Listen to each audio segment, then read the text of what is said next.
Good evening and welcome to the Press Box. My name is Melissa Ponzio, and for the next 30 minutes I'll be your host. With me are Jay and Ty. How y'all doing tonight? Good. Good. Great. I'd like to remind our viewing audience at home that this is a live call-in show. You can call in. The number here is 873-6713 with your comments, questions, or criticism. And let's move things right along and talk the NBA championships and who will take it. Well, personally, I think it's going to be Houston. If New York wanted to win this thing, they should have won it in the sixth game. Rarely do you see a team going with a 3-2 lead into the other person's gym with 2 games left and lose the first one and then win the 7th game. I really think Houston's got the momentum, and I really think that Houston's going to win the 7th game. It's going to be very critical for New York to get production from the guard play and Ewing both at the same time, and also not have a big downfall from those forwards. They haven't had much play coming off the bench. Pat Riley has kept it pretty simple, using only about 7 guys out there. New York has got to have a good game from Patrick Ewing, or I think they're in a whole lot of trouble. I think Ewing's game will be defensive.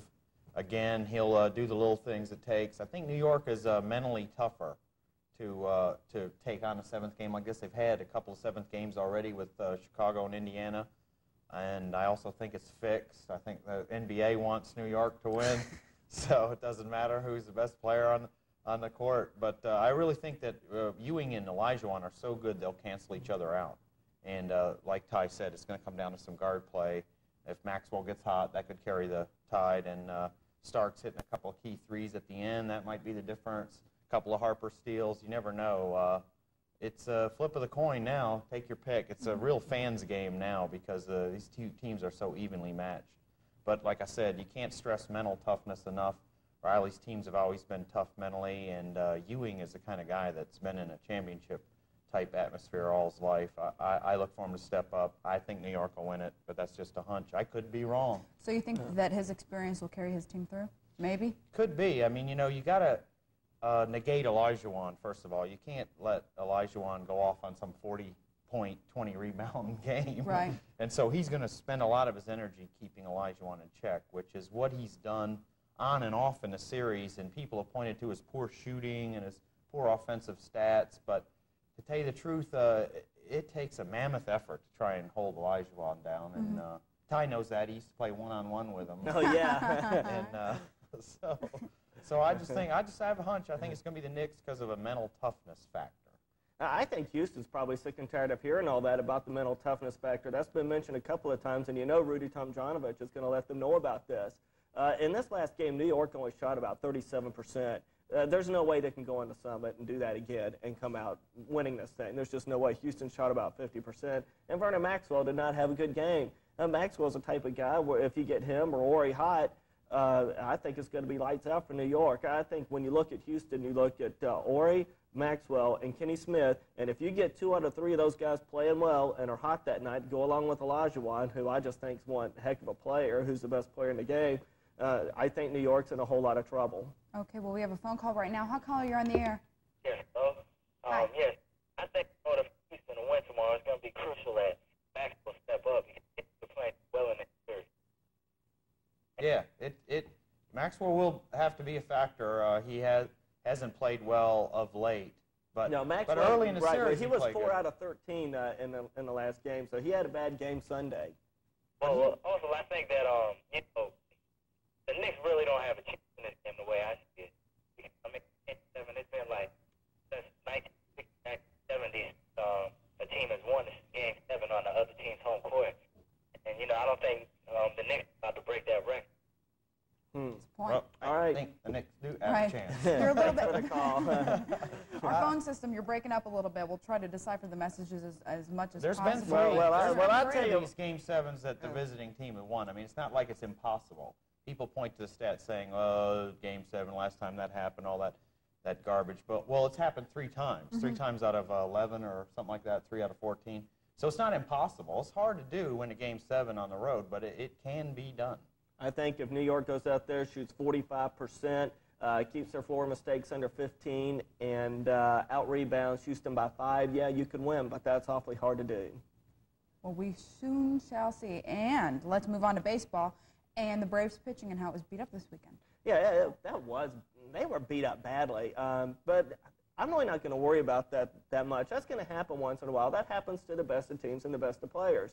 I mean, if you sit there and go back to great teams, maybe like the 27 Yankees or the Gas House Gang in St. Louis at 34, I'm sure they went through tough weekends like that as well. I'm not really concerned about that. I would be concerned if there was an injury, but I don't think there is. What I am concerned about is the bullpen, and I've harped on this all year long. Greg McMichael, as the paper showed over the weekend, was second in the league in blown saves. The only time it seems like he can get a save is where the Braves have like a 2 or 3 run lead where he faces the potential tying run on deck. I mean, that's not a high-pressure situation. When he comes out there, Jay, and the game's on the line, it's either a one-run game or the game's tied, he always seems to give up a run, and that's what I don't like about this bullpen.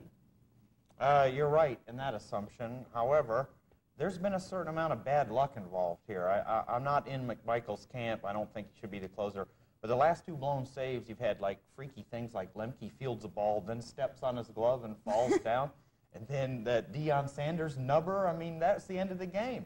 It's like it's just like he's jinxed now. So it's hard to say whether McMichael should be the closer or not, but I can see why Cox sticks with him. The only thing I don't understand is when they bring McMichael in the game tie, they don't have anybody warming up behind him. Like, if he walks the first 2 batters or gives up a couple hits, that's too bad. He's got to stay in there, you know? Well, they got 11 pitchers. They're one of the few National League teams that are carrying 11 pitchers as far as their 25 roster spots go. And let's use them. Let's bring somebody in. I mean, if Michael's struggling, let's take him out. Cox just is a player's coach, and he sticks with the players too long, I think, sometimes in a confidence situation. He say, oh, we need to build his confidence. Well, that's BS, because he's been in the league for a long time. And, 2 years now? And his confidence is either there or it's not. And let's get somebody warmed up behind him. All right, well, we have a phone call right now. Hi, caller, you're on the air. Hello, how y'all doing tonight? Just fine. Thank you for asking. Good. I have a comment. I want to comment about the NBA playoff championship game. Please do. I think that what we're looking at, the game can go either way. In New York City, you saw that Houston was in every game. It went down to the last few minutes or the minute of their game, and it's basically been the same way in the Houston series. But I think what's going to have to be the key for Houston, which I think that they should win, they can't play New York game. They're going to have to run. And if they're not hitting, if they're not close in the first quarter, just keep running and shooting and make New York use everything they have, and I think they're tired out. What do you think about that? Well, I agree with that. But the thing is that the key here is your point guard play with Kenny Smith. Derek Harper is going to be all over him and won't let him Harper is a really good defensive player, and he keeps Kenny Smith from looking at that the half-court game. When Kenny Smith's in that half-court game, he's always having to turn his back one way or the other because Harper's guarding him so closely. He's hand-checking him, and the referees are letting him get away with that. I think that's one of the things that slows the game up and really makes Houston use the 24-second time clock.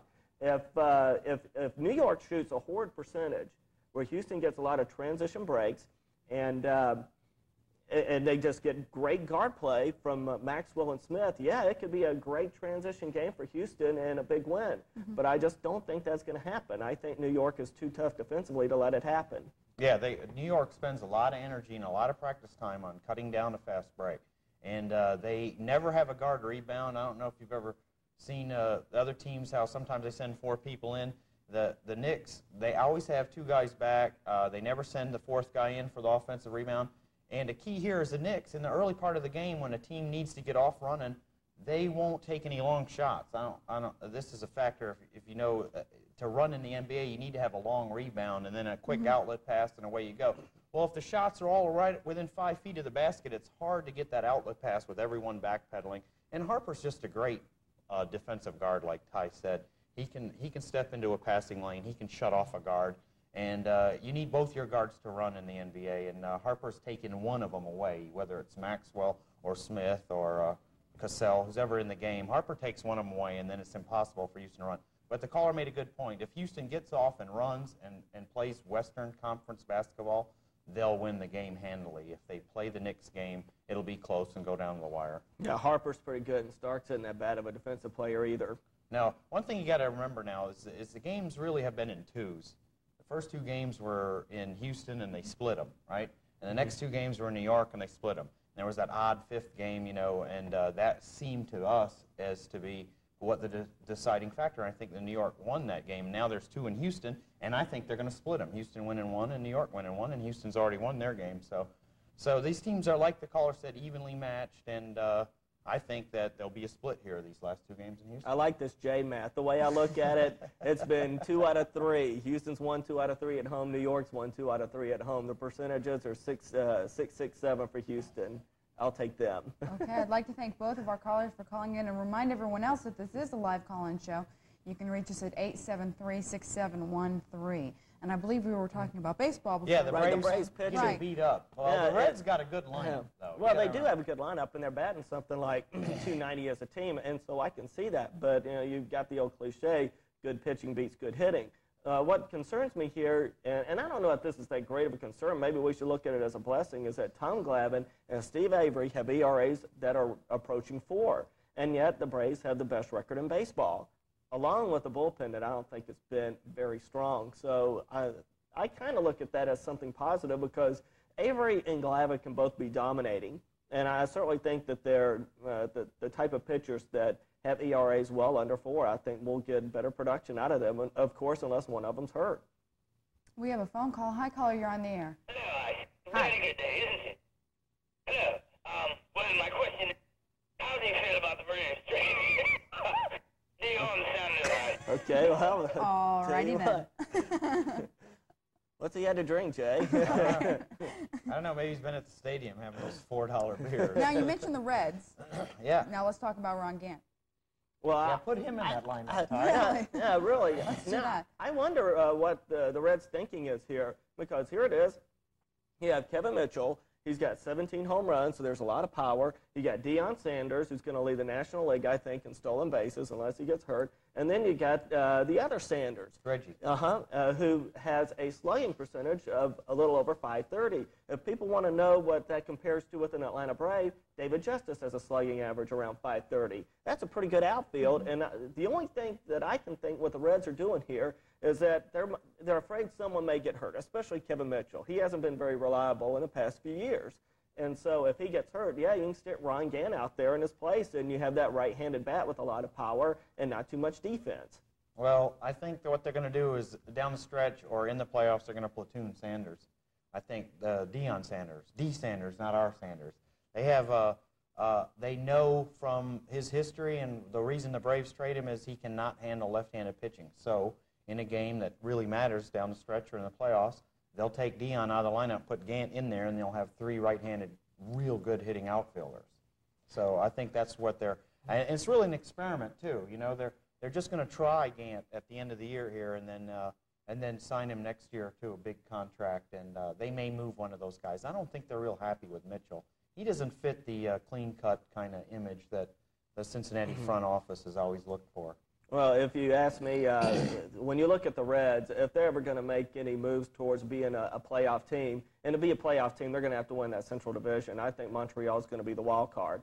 They're going to have to get starting pitching, and Rio has gotten better. He's got like about a 3.2 ERA. Smiley's around a 3.5. They have to have someone else come in and step it up from the starting pitching rotation, because Houston's down there, and they've got several more arms that they're just in a lot better shape with starting pitching than Cincinnati is. And I think over the long haul that's going to take its effect. I mean, you saw a perfect example last year. No matter how good San Francisco was, they just didn't have the pitching that the Braves had in over 162 games. That just makes a big difference. And do they have the pitching this year, Ty?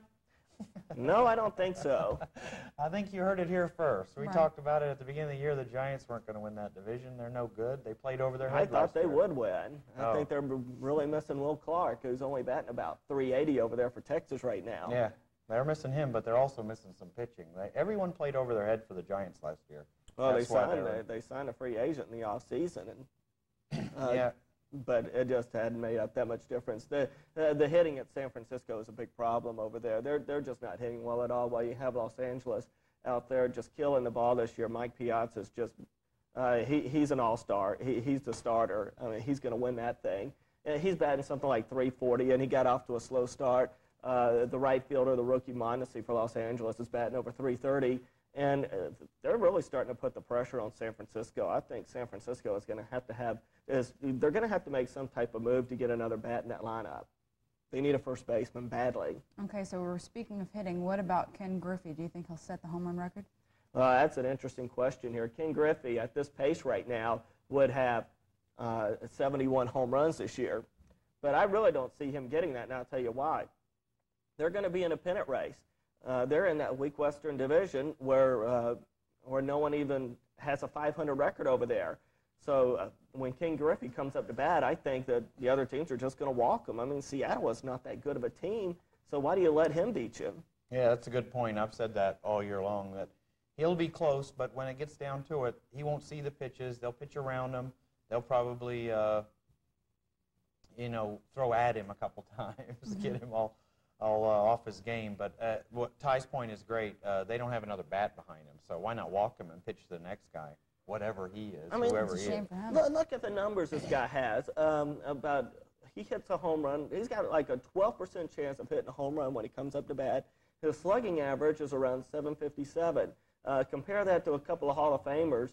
When you look at Murderers Row and Babe Ruth and Lou Gehrig, Gehrig had something like a 765 slugging average that year, and the Babe was around 770. So he's up in a league with those guys. I mean, this is just an incredible year for him. That's a good point. The reason the Babe hit those home runs is because pitchers would rather pitch to him. He struck out a lot rather than Lou Gehrig, who was a contact power hitter. I mean, those people don't come along that often. I mean, this guy, Gehrig, always made contact and drove the ball into the gap. It was like pitchers would look there, on the on-deck circle and go, Lou, I'll just throw it down the middle to Babe. And Babe got lucky. He had that Ryan Klesko hike your leg and swing with a grunt swing, And he hit a bunch of homers because there was someone behind him in the lineup that the pitchers didn't want to face. Exactly. That's why I was making that comparison to Murderers Row, is because you had two Hall of Famers there back-to-back. Griffey doesn't have a Hall of Famer behind him, and that's why I don't think he's going to get the record. What's wrong with Edgar Martinez? Who? We have a phone call. I think that's who's sitting behind him now, isn't it? Hi, caller. You're on the air.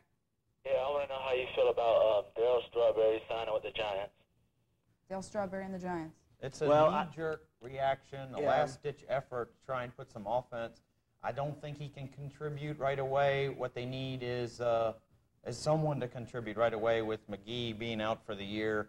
And I don't think that's going to work. I think that shows right there that the Giants are panicking and they're not going to win the division. I think they are desperate. And when you're going out there signing Darryl Strawberry, who I think just is nothing but a troublemaker in your clubhouse, I think Jay hit it on the head. They're desperate. They just need anything. But to me, I just think the Giants need to make a move to try and get someone there to play first base and get some production over there. That's a good point you made about being a troublemaker in the clubhouse, because a lot of comparisons are being made to Otis Nixon now. It's like, oh, they gave him another chance and he resurrected his career.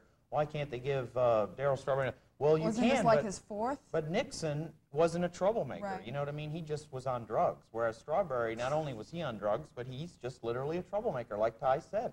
And so that's the kind of guy that you don't pull for. You don't want to give him another chance. And I think Nixon's made the most of his second or third chance, as the case may be. We have another phone call. Hi, caller. You're on the air. Hello? I don't believe we have a phone call. Sorry to interrupt you. That was probably Darryl's agent. Right, exactly. Afraid to say anything. Confront Ty about him being a troublemaker. You say he's a troublemaker. I personally haven't kept up with his career since he left, Atlanta. But, I mean, does he still have the ability that he had here? Is he still that much of a good ball player that people want him? Well, I haven't seen him swing. It's all going to depend on his quick bat. If he can still bring the bat through the strike zone at a rapid rate, then he can be effective, okay? But a lot of times when you get out of the game and you're on some sort of substance, then you tend to lose that edge. And you lose the quickness in the bat speed, and you also gain a little weight, so where you can't play the other aspects of the game. Defensively, he was always a liability, wasn't he, Ty? I mean, he wasn't that good. It almost looked like he had the ability, but he didn't care. Right. He was in the lineup to bat, and if the ball went over his head or dropped in front of him, he just, I'll make it up with a home run or whatever. And that's kind of crap that Ty was talking about in the clubhouse. The other players on the team go, hey, we're all trying for the ball. Why don't you try for the ball? He's just a selfish individual that has brought all this on himself. I think he's finished. The only person that can help Darryl Strawberry is Darryl Strawberry. He's done. How about Robert Shapiro? Stick a fork in him. Okay, and we have another phone call. Hi, caller. You're on the air. Yes, I would be liking to know how you feel Okay. Oh, we have a heckler tonight. Isn't that great? Think I heard his mommy call I it. guess school's out at Georgia Tech now, and they don't have any exams to study. We don't know if it was them. Okay. Could be. Let's turn our focus now to the AL Central and the two teams going in two opposite different directions. Well, that is definite here. Cleveland has won something like 10 games in a row, and this team is on fire. Here it is. You have Chicago, who really looked like to be a dominating team in the American League Central, and they've lost something like 8 of their last 10. They're just going different ways. Chicago's in trouble here because the strength of this club is pitching. And at the beginning of the year, Alvarez looked unhittable, and now his ERA is all of a sudden 3.5. The ace out of the bullpen last year, Hernandez, he's getting beat up. Fernandez, his ERA is around 4. Blackjack McDowell, his ERA is well over 5. And, I mean, that's a Cy Young winner right there, Jay. And these pitchers are all of a sudden just having bad years now. And so Chicago's run on some hard times, whereas Cleveland is getting some great years out of people like Albert Bell, Kenny Lofton, and, of course, Carlos Baerga. And if they keep having years like that, they're going to be tough to beat. Not only that, they have a bullpen basically by committee. You see about 5 guys on that staff that have saves. Yeah, that's with Chicago's pitching staff, they were billed at the beginning of the year as being the best in the American League, just like the Braves were billed as the best in the National League, but they haven't come through. And you talk about ERAs, players in the league and scouts will always say, when you give somebody's ERA, they'll say, yeah, but is it going up or is it going down? Mm-hmm. So when you say someone has a 3.50 ERA, the players don't care. They want to know, is it going up? Is he getting worse? Or is it going down? Is he getting better? Because that's how trends are in baseball. And like Ty pointed out, Chicago's ERA is going up. And it just seems like players in the league have figured them out. They know what the next pitch is coming. Some of that might be Fisk not being there working with Karkovice. I don't know whether Lamont calls the game or not, but it's definitely their pitching. Their pitching is struggling, and it just seems like batters are teeing off on them, and these guys used to get everybody out. And their bullpen, you mentioned Hernandez, they're doing the same thing with McMichael. McMichael had all those saves and was so effective, and they keep putting him in there going, yeah, but he did it last time.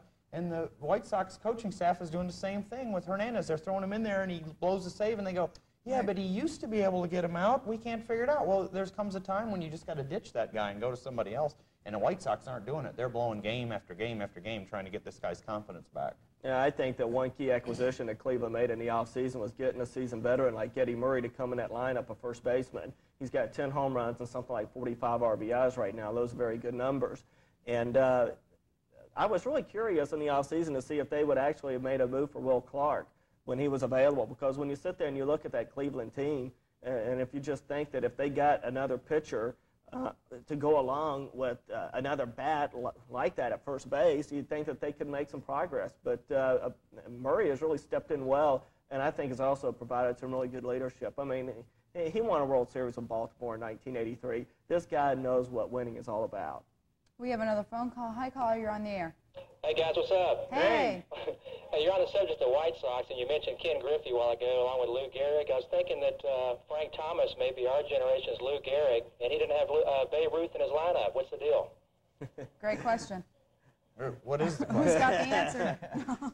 Well, Frank Thomas. I don't think Frank Thomas is Lou Gehrig. Yeah, he's not He in went that to Auburn, category. so he's not as smart.